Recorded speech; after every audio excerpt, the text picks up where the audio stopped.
Bonjour tout le monde. Alors aujourd'hui, on est avec Monsieur Alex Boissonneau à Victoriaville, en train de faire du porte-à-porte. Et puis, il nous fait l'honneur de répondre à quelques-unes de nos questions. Merci, Monsieur Boissonneau. Bien, ça me fait plaisir. Quelles sont les raisons pour lesquelles vous êtes lancé en politique? Il y en a plusieurs raisons, parce que moi, je vais vous dire honnêtement, je suis un peu surpris de me retrouver ici aussi. C'était pas prévu, j'avais une belle carrière, une belle émission que j'adorais. Mais il y a eu une proposition qui m'a interpellé, c'est-à-dire de parler pour mon monde, de parler pour les gens de ma circonscription, Arthabasca. Moi, je suis né à Saint-Ferdinand, pas très loin d'ici. J'ai étudié à Victoriaville, où on se trouve. J'étais pensionnaire dans un collège ici.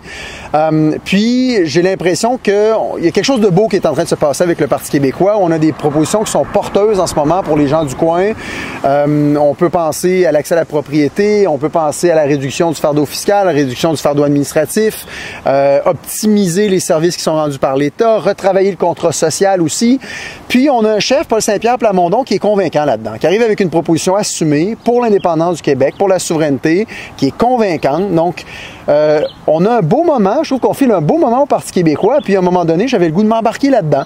Il a fallu que je réfléchisse rapidement. Vous avez peut-être entendu ça passer, parce que comme j'avais un travail de journaliste, moi, je pouvais pas être en conflit d'intérêts là-dedans, donc il a fallu que en l'espace de quelques heures, pratiquement, prendre ma décision, mais j'avais l'impression qu'il y avait un message que la vie m'envoyait un peu, que peut-être que c'était le temps de m'engager différemment pour les gens d'Arthabasca. Et puis pour résumer, donc, vos priorités pour Arthabasca, ce serait?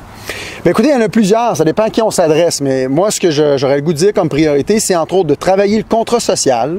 En ce moment, on paie une partie de notre salaire, notre rémunération en impôts, puis on n'a pas l'impression que le gouvernement nous redonne ce qu'on devrait avoir. Des services, accès à un médecin, accès à une équipe professionnelle, soins de santé, avoir accès à des places en garderie. Quand on donne de l'argent comme ça, on s'attend à ce que l'État réponde favorablement aux demandes qu'on pourrait avoir, puis nous accompagner aussi, ça c'est une priorité. L'accès à la propriété aussi pour les jeunes. Moi je trouve qu'il y a une injustice générationnelle en ce moment qui est très importante. Moi j'ai 4 enfants et puis j'ai l'impression que pour pouvoir s'acheter une maison, ça va être difficile. Même pouvoir se payer un logement aussi. L'accès à la propriété, l'accès au logement est difficile. Réduire l'immigration aussi, parce que les seuils d'immigration, pas l'éliminer. L'immigration est importante. Les gens qui émigrent aussi sont importants. Puis ce sont des êtres humains qui viennent ici avec un passé, avec des besoins. Puis il faut répondre à ça. Mais il faut le faire correctement, de façon à ce que la société d'accueil soit bien là-dedans, puis que la personne qui vient chez nous aussi soit servie. Donc c'est un autre enjeu qui est important. Puis pour les PME. La région d'Arthabasca, c'est une pépinière d'entrepreneurs, des gens qui ont plein d'idées, qui veulent innover. Puis il faut que le gouvernement leur donne un coup de pouce. Pas donner aux grosses multinationales en priorité, aux Nordvolt, aux Flying Wells, aux grandes entreprises comme ça, qui prennent l'argent puis qui parfois s'en vont sans vraiment redonner à la communauté.